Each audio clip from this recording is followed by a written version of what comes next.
चलिए आज किस चीज़ का डिस्कशन करना है ना। सब अपना अपना सेट निकाल लीजिए और क्वेश्चन देखिए सब। चलिए पहला क्वेश्चन है, निम्नलिखित में से किस स्थान से हड्डी के उपकरण प्राप्त हुए हैं? ए है चौपानी मांडो, बी है काकेरिया, सी है महादहा और डी सराय नहर से। तो इनमें से किन स्थानों से हड्डी के उपकरण प्राप्त हुए हैं? तो इसका आंसर होगा महादहा, है ना। महादहा कहाँ है? उत्तर प्रदेश के प्रतापगढ़ जिला में है, प्रतापगढ़ जिला में।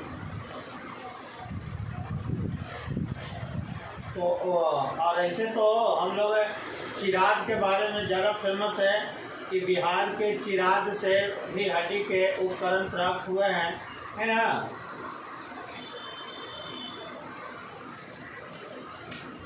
अगला क्वेश्चन है, निम्नलिखित में से कौन सा एक हड़प्पा स्थल नहीं है? नहीं, हड़प्पा स्थल नहीं है। कौन नहीं है? चनहुद्रो। चनहुद्रो है कि नहीं है? बी है कोटदीजी, कोटदीजी है। सोहगौरा, वो नहीं है। डी है देसलपुर, देसलपुर है ना। यहाँ आंसर क्या हो जाएगा? सोहगौरा। चनहुद्रो, ये सब तो चनहुद्रो, कोटदीजी, देसलपुर सब सिंधु घाटी का स्थल है, लेकिन सोहगौरा नहीं है।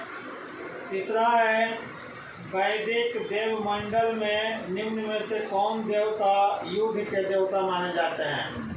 युद्ध के देवता कौन माने जाते हैं?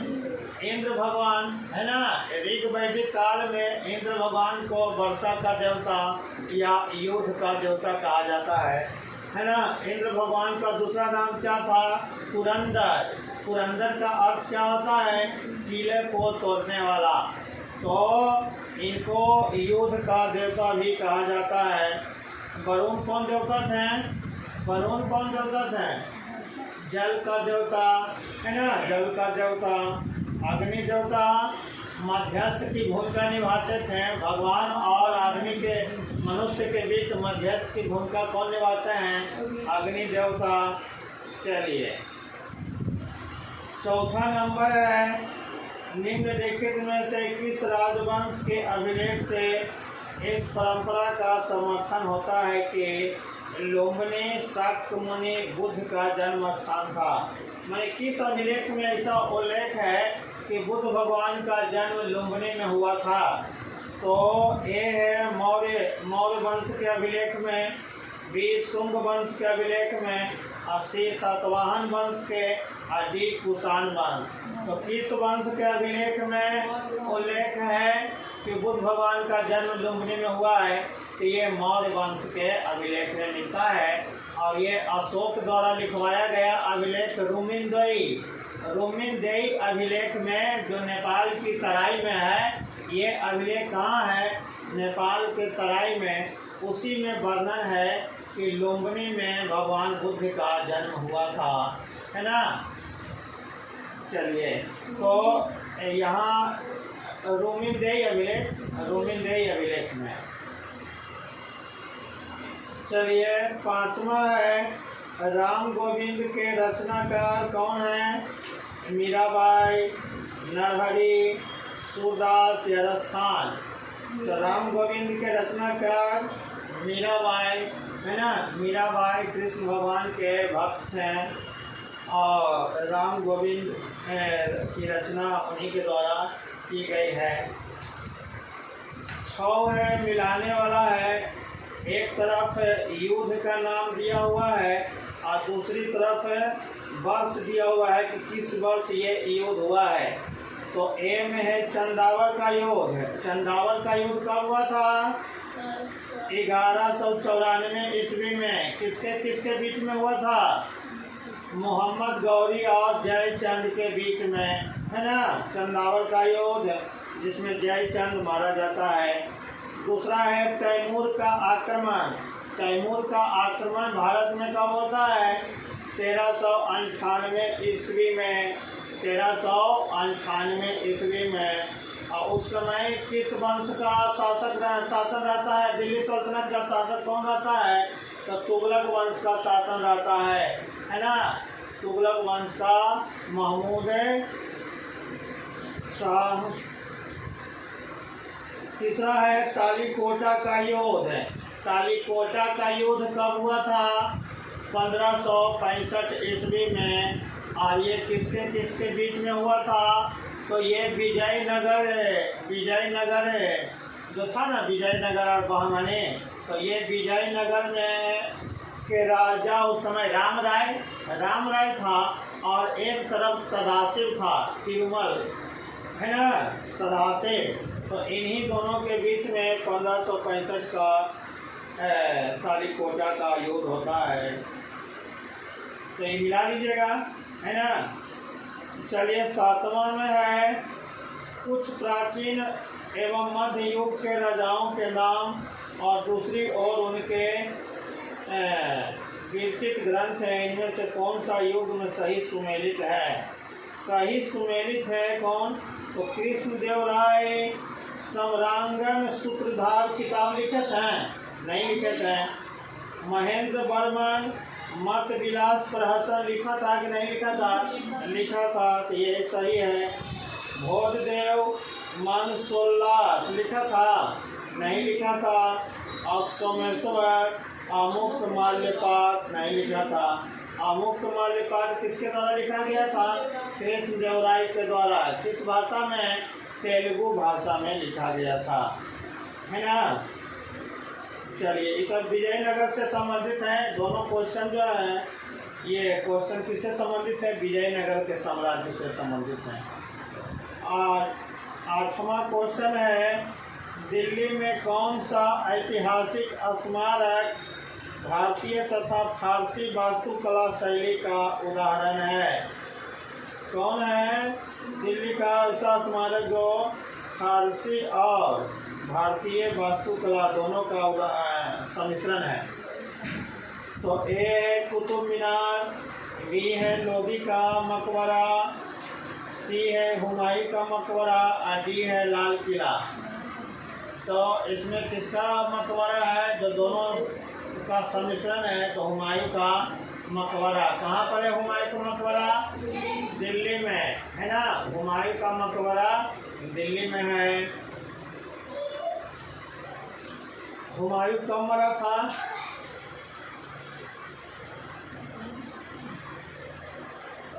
1556 ईस्वी में, है ना। चलिए, अगला क्वेश्चन है, बंगाल की निम्नलिखित फैक्ट्रियों में से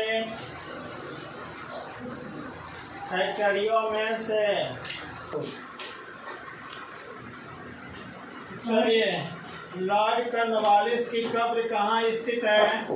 लॉर्ड कॉर्नवालिस का कब्र पूछ रहा है, कहाँ स्थित है? ए है गाजीपुर, बी बलिया, सी है वाराणसी, और डी है गोरखपुर। कहाँ है?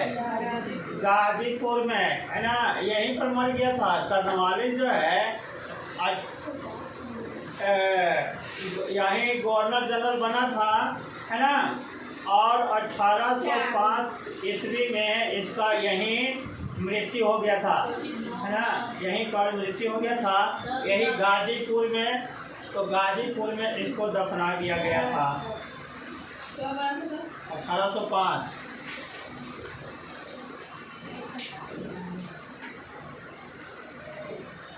चलिए, तो इसका मकबरा कहाँ है? गाजीपुर, ध्यान रखिएगा, है ना। यही कॉर्नवालिस है जो भारत में सिविल सर्विसेज की स्थापना किया था। सिविल सर्विसेज का जनक पूछता है क्वेश्चन, कौन था? तो कॉर्नवालिस। अब भारत में अस्थायी बंदोबस्ती व्यवस्था कौन लागू किया था? तो कॉर्नवालिस, है ना। 1793 ईस्वी में अस्थायी बंदोबस्ती या जमींदारी व्यवस्था यही लागू किया था। तो लॉर्ड कॉर्नवालिस का सब ध्यान रखिएगा। सिविल सर्विसेज का जनक कई बार क्वेश्चन पूछा है, कौन है भारत में? तो कॉर्नवालिस मानना है ना।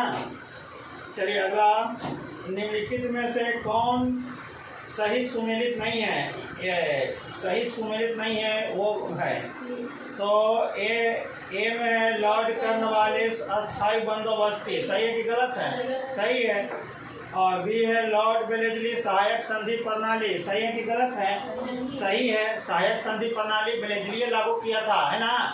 1798 ईस्वी से ये गवर्नर जनरल बनकर आया था, तो यही सहायक संधि प्रणाली लागू किया था। लॉर्ड हेस्टिंग्स द्वितीय आंग्ल मराठा युद्ध, सही है कि गलत है? ये गलत है। ये लॉर्ड हेस्टिंग्स के समय तृतीय आंग्ल मराठा युद्ध हुआ था। तृतीय आंग्ल मराठा युद्ध 1818 में ये युद्ध हुआ था, है ना? हाँ। और विलियम बेंटिक 1829 का 17वां रेगुलेशन, ये तो सही है। इसी 17वां रेगुलेशन के द्वारा क्या हुआ था? सती प्रथा को समाप्त किया गया था। सती प्रथा को समाप्त के लिए यही 17वां धारा 17 कानून 17 बनाया गया था। तो इसमें सी का आंसर हो जाएगा जो गलत है।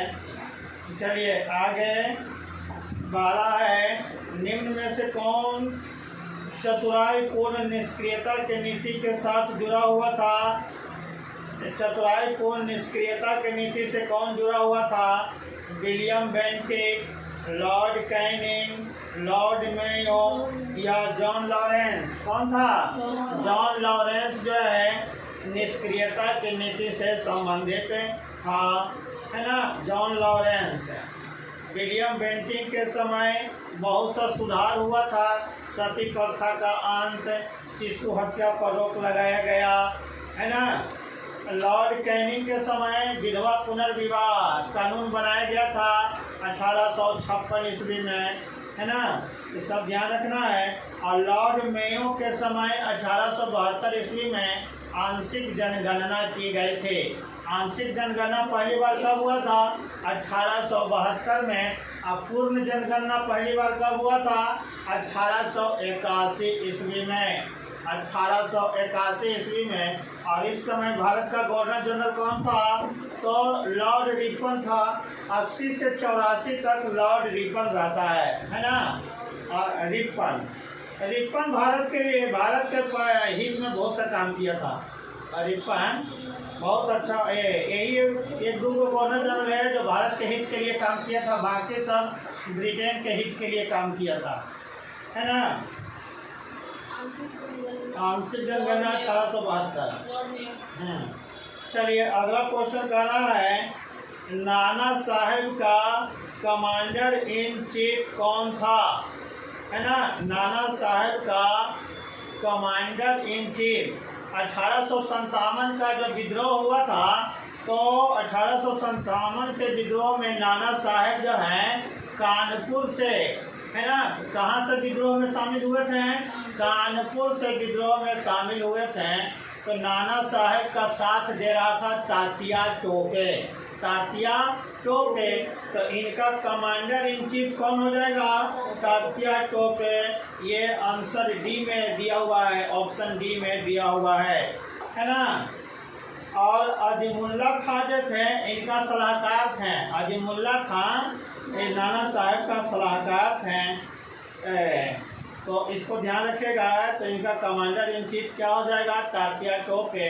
और जब नाना साहब नेपाल चले गए थे तो फिर तात्या टोपे झांसी की रानी लक्ष्मीबाई के साथ युद्ध में लड़े थे अंग्रेजों के खिलाफ। बाद में तात्या टोपे को उनका अपना ही आदमी धोखा दे देता है और अंग्रेजों को बता देता है कि यहाँ छिपे हुए हैं। तो अंग्रेज के हाथों ये पकड़ा जाते हैं और 1859 ईस्वी में तात्या टोपे को क्या कर दिया जाता है? फांसी दे दिया जाता है ना? 1859 ईस्वी में। तो इसको भी ध्यान रखिएगा। चलिए अगला क्वेश्चन देखते हैं।